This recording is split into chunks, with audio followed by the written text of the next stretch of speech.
अगर कोई मुख्यमंत्री है, कोई मंत्री है, कोई प्रधानमंत्री है, तो वो जेल में रह करके भी सत्ता का सुख पा सकता है। मेरा साफ मानना है कि भ्रष्टाचार के विरुद्ध लड़ाई को अगर अंजाम तक पहुंचाना है तो कोई भी कार्रवाई के दायरे से बाहर नहीं होना चाहिए। ये कैसे हो सकता है? हमने कुछ समय पहले ही देखा है कि कैसे जेल से ही फाइलों पर साइन किए जा रहे थे, जेल से ही सरकारी आदेश निकाले जा रहे थे।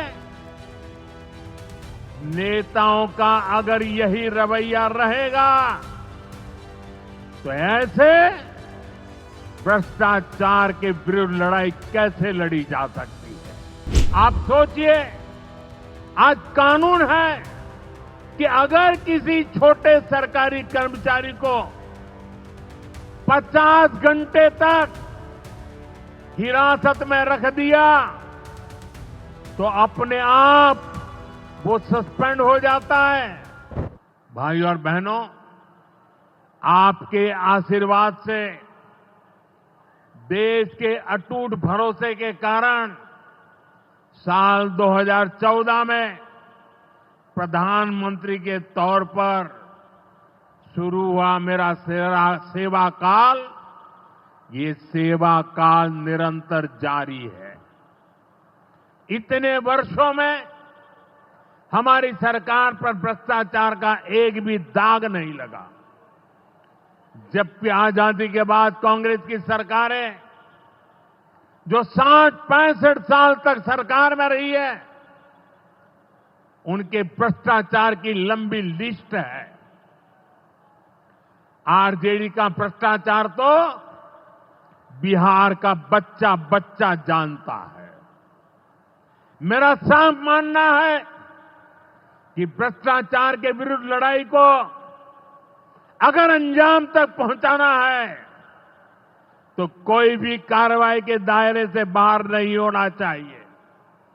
आप सोचिए, आज कानून है कि अगर किसी छोटे सरकारी कर्मचारी को 50 घंटे तक हिरासत में रख दिया तो अपने आप वो सस्पेंड हो जाता है।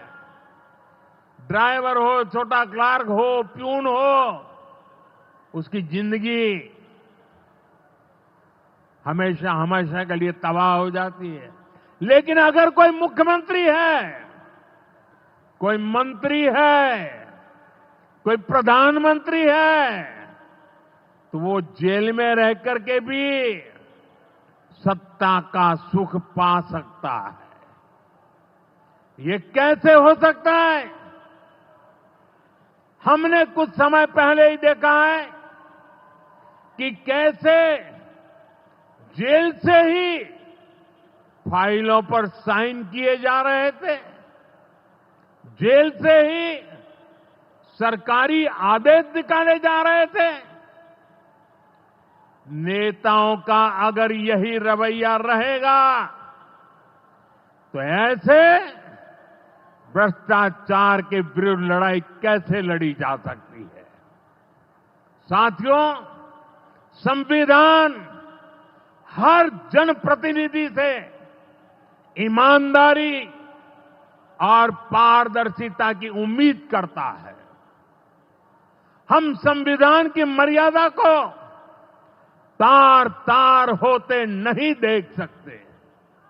इसलिए एनडीए सरकार भ्रष्टाचार के खिलाफ एक ऐसा कानून लाई है जिसके दायरे में देश का प्रधानमंत्री भी है। इस कानून में मुख्यमंत्री और मंत्रियों को भी शामिल किया गया है। जब ये कानून बन जाएगा तो प्रधानमंत्री हो या मुख्यमंत्री या फिर कोई भी मंत्री, उसे गिरफ्तारी के 30 दिन के अंदर जमानत लेनी होगी और अगर जमानत नहीं मिली तो 31वें दिन उसे कुर्सी छोड़नी पड़ेगी।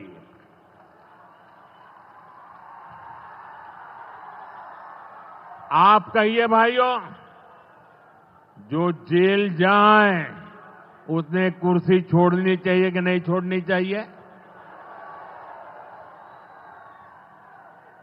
क्या वो कुर्सी पर बैठे रह सकता है क्या? क्या वो सरकारी फाइलों पे साइन कर सकता है क्या? क्या जेल में से कोई सरकार चला सकता है क्या? और इसलिए ऐसा सख्त कानून बनाने की तरफ हम आगे बढ़ रहे हैं। लेकिन साथियों, ये आरजेडी वाले, ये कांग्रेस वाले, ये लेफ्ट वाले इस कानून का विरोध कर रहे हैं। ये बहुत गुस्से में है और कौन नहीं जानता उनको किस बात का डर है।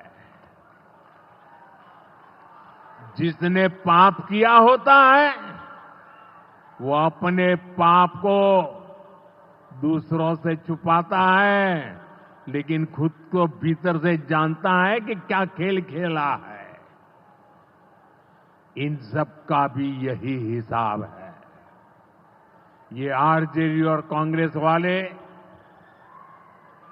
कोई बेल पर बाहर है, कोई रेल के खेल में अदालत के चक्कर लगा रहा है और जो जमानत पे बाहर घूम रहे हैं वे आज इस कानून का विरोध कर रहे हैं। इन्हें लगता है कि अगर जेल चले गए तो इनके सारे सपने चकनाचूर हो जाएंगे और इसलिए सुबह शाम ये लोग मोदी को भांति भांति की गाली दे रहे हैं और इतने बौखलाए हुए हैं कि इस जनहित के कानून का विरोध कर रहे हैं। हमारे राजेंद्र बाबू बाबा साहब आंबेडकर ने कभी सोचा भी नहीं था, कभी कल्पना भी नहीं की होगी कि सत्ता के भूखे लोग भ्रष्टाचार करेंगे और जेल जाने पर भी कुर्सी से चिपके रहेंगे। लेकिन अब भ्रष्टाचारी जेल भी जाएगा और उसकी कुर्सी भी जाएगी। भारत को भ्रष्टाचार से मुक्त होने का संकल्प देश के कोटि कोटि लोगों का है। ये संकल्प सिद्ध होकर रहेगा।